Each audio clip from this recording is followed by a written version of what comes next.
హరే ఓం. అందరికి నమస్కారం. చిన్న కథ, మంచి సందేశం. హిందూ రాష్ట్రం బటెంగే తో కటెంగే, ఏక్ రహెంగే తో నేక్ రహెంగే. ఈ స్లోగన్స్ ఇప్పుడు వింటున్నాం. చాలామందికి ఆశ్చర్యం, గాబర కొందరికి, సూడో సెక్యులరిస్టులు, కమ్యూనిస్టులు, కాంగ్రెస్ వాళ్ళకి కోపం. ఏమిది కటెంగే బటెంగే, ఎవరు చంపుతున్నారు వీళ్ళని? హిందూ రాష్ట్రం ఎట్లా చేస్తావు? సంవిధానం అంబేద్కర్ రాసింది వేరే, మీరెవరు హిందూ రాష్ట్రం చేసేది? ఏక్ రహెంగే నేక్ రహెంగే. ఏమైంది ఇప్పుడు? ఎవరు విడిపోయినరు? ఇవన్నీ ఆలోచనలు వస్తాయి. దీని గురించి తప్పు కల్పనలు ఎక్కువ ఉన్నారు. హిందూ రాష్ట్రం అంటే ఇక్కడ ఉన్న ముస్లింలని వేరే దగ్గర పంపించేది కాదు. సింధు నది నుంచి యువతల ఉన్న వాళ్ళందరూ హిందులే. ఇక్కడున్న ముస్లిం హిందూనే, ఇక్కడున్న క్రిస్టియన్ హిందూనే, ఇక్కడున్న పార్సీ హిందూనే, ఇక్కడున్న సిక్ హిందూనే. వాళ్ళ ప్రార్థనలు, వాళ్ళు నమాజ్ చేస్తారు, వాళ్ళు ప్రేయర్ చేస్తారు, ఈయన భజన చేస్తాడు. వీళ్ళ ప్రార్థనలు వేరే, కానీ అందరూ హిందులే. ముస్లింలు కూడా హిందులే, క్రిస్టియన్లు కూడా హిందులే, హిందులే. అంటే ఇక సింధు నది నుంచి యువతలు ఉన్న వాళ్ళకి అందరికీ హిందూ అని పిలుస్తారు. వరల్డ్లో అందరూ పిలుస్తారు, మేము పిలిచేది కాదు. హిందుస్థాన్ ముస్లిం అంటాం, హిందుస్థాన్లో ఉన్న ముస్లింలు అని అంటాం. అంటే హిందూ అంటే ఆ విశాలమైన అర్థం. ఇక్కడ ఉన్న వాళ్ళంతా దేశం కొరకు ఆలోచించాలి, ఇక్కడ ఉన్న వాళ్ళంతా మంచిగా ఉండాలి, ఈ రాష్ట్రాన్ని మంచిగా ఇచ్చేయాలి. మన డిఎన్ఏ వాళ్ళ డిఎన్ఏ ఒకటే. వాళ్ళని ఎక్కడికో పాకిస్తాన్కో బంగ్లాదేశ్కో పంపించే ఉద్దేశం ఎవరిది కాదు, నెత్తిలో రాదు, ఆలోచన కూడా కాదు. వాళ్ళు మేము ఇక్కడే మట్టిలో కలిసిపోతాం, ఇక్కడే సరిపోతాం. వాళ్ళంతా మా అన్నదమ్ములు, సోదరులు, కలిసి ఉండాలి. అందుకొరకే మోదీ గారు సబ్కా సాత్, సబ్కా వికాస్, సబ్కా విశ్వాస్, 140 కోట్లు భారతీయుల అన్నదమ్ములు అని ఎప్పటికీ చెప్తాడు. ఆయన నోరు నుంచి ఒక్కరోజు కూడా ఈ శబ్దం రాలేదు. ఇది తెలుసుకోవాలి.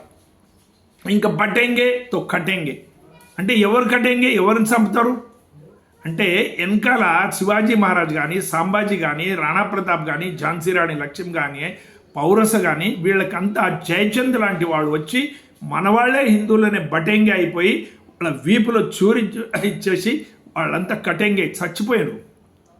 రాజ్యాలన్నీ నాశనపోయారు. ఎందుకు? మనవాళ్ళు వాళ్ళు చూరేసిండ్రు. సాంబాజీని పట్టించింది మనవాళ్ళే ఔరంగజేబ్కి. ఈ మనవాళ్లలో ఈ బటెంగే వద్దు, అందరూ ఏకంగా ఉండండి, దేశం కొరకు ఆలోచించండి, మంచి ఆలోచించండి, విడికిపోవద్దండి అనే ఉద్దేశంతో బటెంగేతో కటెంగే అని. అంతేగాని ఇప్పుడు ముస్లిం జతకి కొట్లాట అనే ఉద్దేశం కాదు. వెనకాలో ఇది జరిగింది, అది కాకూడదు, అందరూ ఏకంగా ఉండండి. ఇక్కడ ఉన్నవాళ్ళు హిందువులంతా భారత మాత కొరకు ఆలోచన చేయండి. దేశం 5వ ఆర్థిక పరిస్థితి నుంచి 3వ ఆర్థిక వ్యవస్థకు తేవాలి. కాబట్టి మీరంతా శ్రమ చేయండి, ఒకటిగా ఉండండి, దేశం కొరకు ఆలోచించండి అనే ఉద్దేశంతో బటెంగేతో కటెంగే.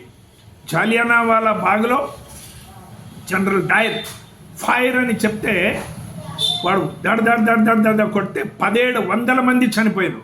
పిల్లలు చనిపోయినరు, ఆడవాళ్ళు చనిపోయినరు, ముసలోళ్ళు చనిపోయినరు, యూత్స్ చనిపోయినరు. అందరూ చెప్పింది ఎవరు? వాడు బ్రిటిష్ అధికారి ఒకడు, జనరల్ డైర్ అని దుర్మార్గుడు. మనవాళ్ళు ఒక్కరు కూడా తిరిగి వాడిని చంపింటే అక్కడే చచ్చిపోతుండేవాడు.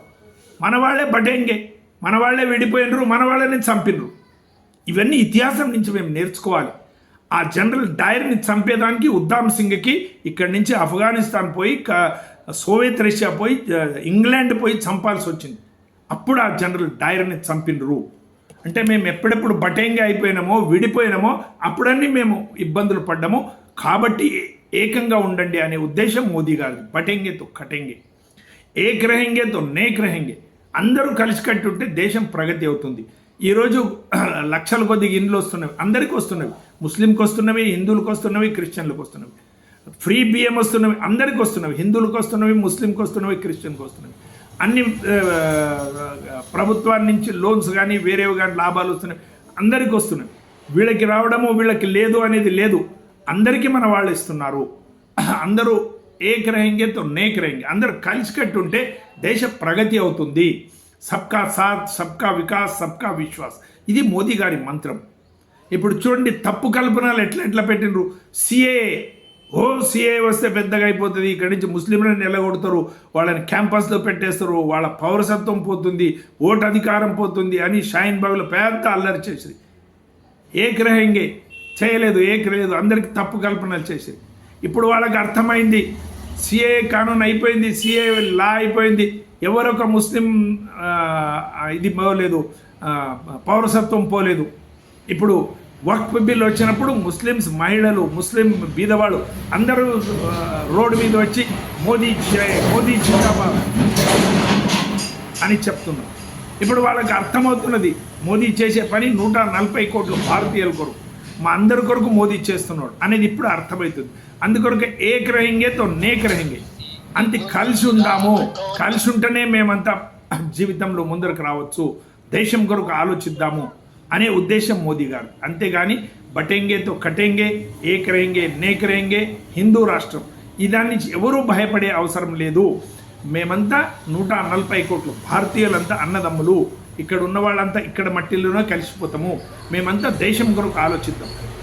ఎక్కడో వాడు పాకిస్తాన్ వాడు వచ్చి కాశ్మీర్లో 4 లక్షల మంది హిందువులని అక్కడి నుంచి పంపించారు, ఎన్నో మంది ఊచకోత కోసారు.